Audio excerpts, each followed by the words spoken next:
વડાપ્રધાન નરેન્દ્ર મોદી પછી કોણ? એવો સવાલ સતત પૂછાતો હોય છે. તે અંગે ઘણી અટકળો પણ લાગતી હોય છે.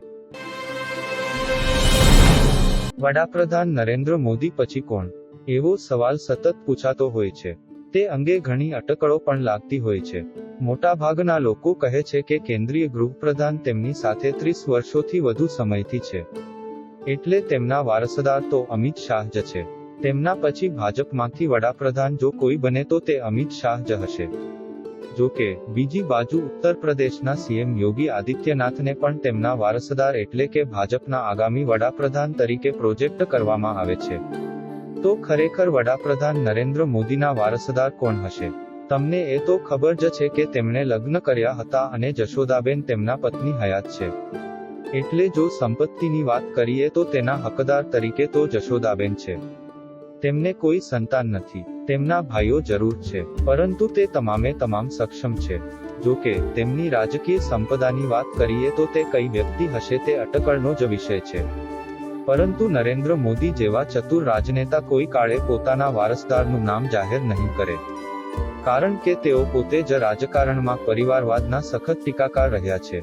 એટલે કોઈને પોતાનો રાજકીય વારસો આપતા જાય તેવું બને નહીં. પરંતુ હાલમાં જ જેલમાંથી જામીન પર બહાર આવેલા દિલ્હીના સીએમ અરવિંદ કેજરીવાલે એવું કહ્યું હતું કે મોદી વડાપ્રધાન નહીં બને પરંતુ અમિત શાહ વડાપ્રધાન બનશે.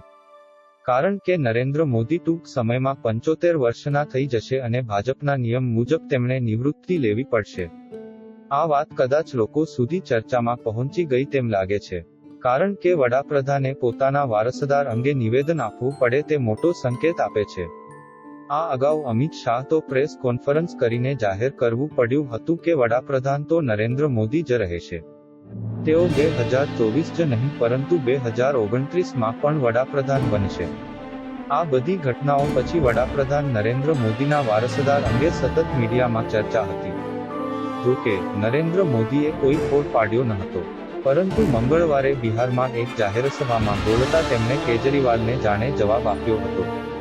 હવે કેજરીવાલની આ ટીકા પર વડાપ્રધાન નરેન્દ્ર મોદીએ વળતા પ્રહાર કર્યા છે. પીએમ મોદીએ કહ્યું, મારો પોતાનો કોઈ વારસો નથી. તમે દરેક મારા વારસા છો અને તમે મારા વારસદાર, દેશની જનતા પણ છો. એટલા માટે હું તમારા અને તમારા બાળકોના ભવિષ્ય ઉજ્જવળ બનાવવા માંગુ છું. હવે સ્પષ્ટ થઈ ગયું છે કે નરેન્દ્ર મોદી તો એકોહમ નરેન્દ્રમ જ છે. તેમના જેવું કોઈ બીજું આ દુનિયામાં નહીં આવે. એટલે તેમનું કોઈ વારસદાર હોય તે તો શક્ય છે જ નહીં.